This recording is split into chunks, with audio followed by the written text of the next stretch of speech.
Hello, my dear students. I again welcome you in this lecture series of project management. I hope आपने already ethics, standards, quality practices and environment, energy and environment मुझसे पढ़ रखा होगा. नहीं पढ़ा है तो जहाँ से भी पढ़ा होगा बहुत अच्छी बात है. अब हम लोग स्टार्ट करेंगे project management. Before we start, let's just discuss why it is one of the most ignored subject of ESC paper one. हमेशा आप देखेंगे, इवन इवन अगर आप खुद की भी बात करें तो आपने जनरली यही सोचा होगा कि जब भी ईएससी पेपर वन के पढ़ाई का आपने प्लान किया होगा तो आपने सोचा होगा कि यार आईसीटी पढ़ लेंगे, एनर्जी इन्वायरमेंट पढ़ लेंगे, डिजाइन ड्राइंग सेफ्टी पढ़ लेंगे. ठीक है, प्रोजेक्ट मैनेजमेंट और मटेरियल साइंस ये दो सब्जेक्ट हैं जिनको जनरली हम लोग इग्नोर करके चलते हैं. मैकेनिकल वाले तो सोचते हैं कि प्रोजेक्ट मैनेजमेंट मतलब सीपीएम एंड पार्ट, बस यही सब आता है. लेकिन वो पूछ कर रहा है, वो पूछता है प्रोजेक्ट फाइनेंसिंग. खुद खुद के डिटेल में प्रोजेक्ट फाइनेंसिंग के बारे में क्वेश्चन आते हैं और आपके प्रोजेक्ट इंप्लीमेंटेशन साइकिल के ऊपर क्वेश्चन आते हैं, डीपीआर पे क्वेश्चन आते हैं, प्रोजेक्ट चार्टर पे क्वेश्चन आते हैं. लेकिन बाबू ने तो पढ़ा ही नहीं है. ठीक है, तो हम लोग डिसाइड करते हैं, जो हम लोग स्टार्ट करते हैं प्रोजेक्ट मैनेजमेंट, और एक बार सबसे पहले इसका वेटेज देख लेते हैं. उसके बाद हम लोग डिसाइड करेंगे कि हमारा अप्रोच क्या रहेगा, what will be our approach to complete this subject. ठीक है, so before we begin, this is a brief about me. As usually, always tell you, my name is Vittal Pandey. जिन लोगों को पता होगा बहुत अच्छी बात है. I have secured AIR 5 in ESE 2018 mechanical engineering. मैंने HPCL में भी काम किया है 1 साल एज एन ऑपरेशंस ऑफिसर.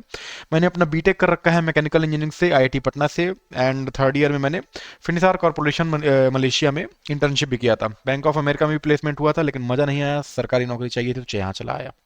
ठीक है, ये मैं जनरली हमेशा कहता हूँ कि I am not trying to show off. मैं बस ये बताने की कोशिश कर रहा हूँ कि you can actually trust me. आजकल यूट्यूब और इंटरनेट के इतने ज़्यादा हौच पौच वाले ज़माने में, जहाँ पर where everybody is self proclaimed best teacher, it is very difficult for the students to find the true guidance. ठीक है, सब लोग मोनेटाइज करने में लगे हुए हैं तो मिस गाइड करते हैं. सो दैट्स उसमें I mean, through my introduction, you can trust me, you can blindly trust me, you can follow my guidance. ठीक है, okay. Now, what is the weightage of project management in ESE paper 1?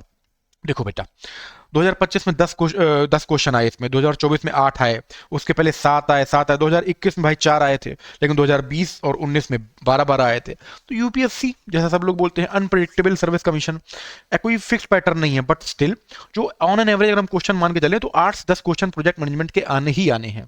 और ये एक ऐसा subject है जिस पर आपने अच्छे से कमांड अगर पा ली तो आप पूरे के पूरे 8 से 10 क्वेश्चन करेक्ट कर सकते हैं. ठीक है, लाइक आईसीटी और आपका जो एनवायरनमेंट वाले टॉपिक्स हैं, दीज आर मोर और लेस करंट बेस्ड. इसमें इतना ज़्यादा करंट का स्कोप नहीं है. ठीक है, और ज़्यादा क्वेश्चंस के वेरिएशंस भी नहीं आते, तो एक फिक्स्ड पैटर्न है, उसी तरीके के क्वेश्चन आते हैं. So will try to finish them. और हमारा अप्रोच क्या रहेगा मैं आपको बता दूंगा. भाई सीपीएम पार्ट आप सब पढ़ के जाते हो, like specially for mechanical guys, लेकिन आप उठा के क्वेश्चंस देखोगे तो हार्डली 2 से 3 क्वेश्चन आए हैं सीपीएम से, पार्ट से, फ्लोट से. तो वो मैं तो आपको डिटेल में पढ़ाऊंगा ही पढ़ाऊंगा. But every year they are asking the question about project financing, they are asking the question about BCG matrix. उसके अलावा वो लोग क्वेश्चन पूछ रहे हैं फिजिकल पॉलिसी, मॉनेटरी पॉलिसी. और जनरली कोचिंग वाले क्या कर दे रहे हैं, बोल दे रहे हैं कि यार ये तो करंट बेस्ड टॉपिक है. अरे करंट बेस्ड टॉपिक अगर होता तो बार बार क्यों उसी पे क्वेश्चन आ रहा था. वो करंट बेस्ड टॉपिक नहीं है, प्रोजेक्ट मैनेजमेंट का पार्ट है. हम लोग बहुत डिटेल में डिस्कशन करेंगे और मैं हमेशा कोशिश यही रखता हूँ कि आपको याद कम से कम करना पड़े. तो I will keep giving you mnemonics, Bollywood movies के एग्जाम्पल, कुछ मीम्स करके, कि आपको ज़्यादा एफर्ट ना लगे, मज़ा भी आता रहे सीखने का और अच्छे से याद रहे. चलो सर जी, बहुत ज्ञान दे दिया, आप शुरू करते हैं. देखो, before we begin just tell me what do we actually understand by project. देखो, अगर एक लेमन लैंग्वेज के टर्म में हम बात करें तो प्रोजेक्ट क्या होता है कि कोई भी ऐसी एक्टिविटी, कोई भी ऐसा टारगेट जो हम एक फिक्स करें कि हमको इतने कम समय में या फिक्स टाइम में फिक्स्ड रिसोर्सेस के साथ और फिक्स्ड टीम के साथ कंप्लीट करना है या अचीव करना है. So that is known as project. As of now अगर हम आप लोगों की बात करें तो आपका प्रोजेक्ट क्या है इस समय, to clear the prelims examination. After that your next project will be to clear the mains examination. इसमें you have the fixed time, you have the fixed team जिसमें आपके कुछ लिमिटेड टीचर्स हैं, and you have the fixed resources. ऐसा नहीं है कि जिसने भी टेलीग्राम पे आपसे आके बोल दिया कि 500 रुपए में 1 लाख रुपए की कोचिंग आपको फ्री में दे देंगे तो आप सारी 1-1 लाख की कोचिंग लेकर रखो. नहीं, you have to fix the resources. लेकिन बच्चे फिर भी unlimited free access, free resources के पीछे भागते हैं, फिर वो एक्चुअली भागते ही रह जाते हैं. ओके, तो अगर इसकी ऑफिशियल डेफिनेशन की बात करें प्रोजेक्ट की, तो अकॉर्डिंग टू पीएमबीओके, अब ये पीएमबीओके क्या है, अभी इसकी डेफिनेशन पढ़ेंगे। पीएमबीओके एक गाइडेंस बुक टाइप की है। It stand for project management book of knowledge. ठीक है, ये कुछ स्टैंडर्ड डेफिनेशंस, ये कुछ स्टैंडर्ड स्पेसिफिकेशंस प्रोजेक्ट मैनेजमेंट से रिलेटेड सेट करती है। ठीक है, तो इसने डिफाइन किया, it has defined the project as a temporary endeavour undertaken to create a unique product, service और रिजल्ट। इसको बिल्कुल याद रखने की जरूरत नहीं है, बिल्कुल भी इस डेफिनेशन को याद रखने की जरूरत नहीं है। क्वेश्चंस डायरेक्टली ऐसे डेफिनेशन से नहीं आएंगे, but you have to understand the keywords. Now what are the keywords in this project? It has to be temporary, undertaken to create a unique product, service और रिजल्ट।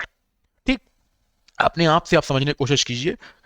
ईएससी प्रीलिम्स आपको निकालना है, तो क्या ये टेम्परेरी एंडीवर है या permanent? Temporary है भाई, इस साल नहीं निकलेगा तो अगले साल ट्राई करोगे, उस अगले साल नहीं निकलेगा तो उसके बाद ट्राई करोगे। ऐसा नहीं है कि पूरी लाइफ तुम ईएससी के पीछे निकाल दोगे, नहीं होगा तो फिर अपना कोई दूसरा प्रोजेक्ट ढूंढोगे। So it has to be temporary, then it has to be unique as well. ठीक है, ऐसा नहीं है कि पूरी की पूरी दुनिया ईएससी निकालने में लगी हुई है। ऐसा नहीं है कि जो लोग ईएससी के एग्जाम देने जा रहे हैं उनका सबका अप्रोच सेम है, उनका सबका माइंडसेट सेम है, नहीं। सबके टारगेट डिफरेंट है, सबका अप्रोच डिफरेंट है। ठीक है, so it has to be unique as well. Now अब इसी चीज को मैंने हाईलाइट कर रखा है। What are the key points from the definition of project? It has to be temporary, it has a definite beginning and end, it has to be unique, the output is not routine और repetitive. ऐसा नहीं है कि अगर आपने ESC निकाल लिया फिर भी आप हर साल ईएससी का एग्जाम दे रहे हैं कि नहीं नहीं नहीं निकालना है, अगली इस बार निकल गया कोई बात नहीं, अगली बार फिर निकालेंगे, कट ऑफ से और ज्यादा 10 मार्क्स लाएंगे, ऐसा नहीं है। तो it has to be unique and it creates a value through a product, service और रिजल्ट। मतलब इसका जो भी आउटपुट रहेगा, it has to it will have some value attach to it. ठीक है, समझ गए होगे आप। It has to be attach some value. अब वो फाइनेंशियल वैल्यू हो सकती है, इमोशनल वैल्यू हो सकती है। अगर हम नॉर्मल ब्रिज प्रोजेक्ट की बात करें तो ब्रिज प्रोजेक्ट भी एक टेम्परेरी है, जब तक वो ब्रिज कंप्लीट नहीं हो जाता है पुल, तब तक वो जो प्रोजेक्ट रहेगा उसकी लाइफ साइकिल रहेगी। It has to be unique, हर पुल अपने आप में, हर ब्रिज अपने आप में एक डिफरेंट और यूनिक ब्रिज होगा। ठीक है, ऐसा नहीं है कि सारे ब्रिजेस में number of pillars, total strength, total your tensile ability, bending stress, ये सब सेम नहीं होगा हमेशा। सब all these bridges will have these different different specifications and it will create some value. ठीक है, ये हमारे इंफ्रास्ट्रक्चर में कुछ वैल्यू एडिशन करेगा। ओके, अब ये पीएमबीओके क्या है? PMBOK is the project management body of knowledge. ये इसकी डेफिनेशन है। डेफिनेशन भैया याद रख लेना, क्योंकि पीएमबीओके कुछ एक स्टैंडर्ड बॉडी है, आपको याद रखनी है, इसकी डेफिनेशन बस याद रख लेना आप। ठीक है, so it is a standard guide describing best practices, process and guidance for effective project management. Project management में जो बेस्ट प्रैक्टिस होंगी, ठीक, जो बेस्ट स्पेसिफिकेशंस होंगे, जो बेस्ट गाइडेंस होगा, उनको सबको एक साथ एक बाइबल टाइप की बुक में रख दिया और इस बुक का नाम दे दिया PMBOK, full form project management body of knowledge. ठीक है, बस डेफिनेशन से आपको तीन कीवर्ड्स याद रखने, दैट्स इट।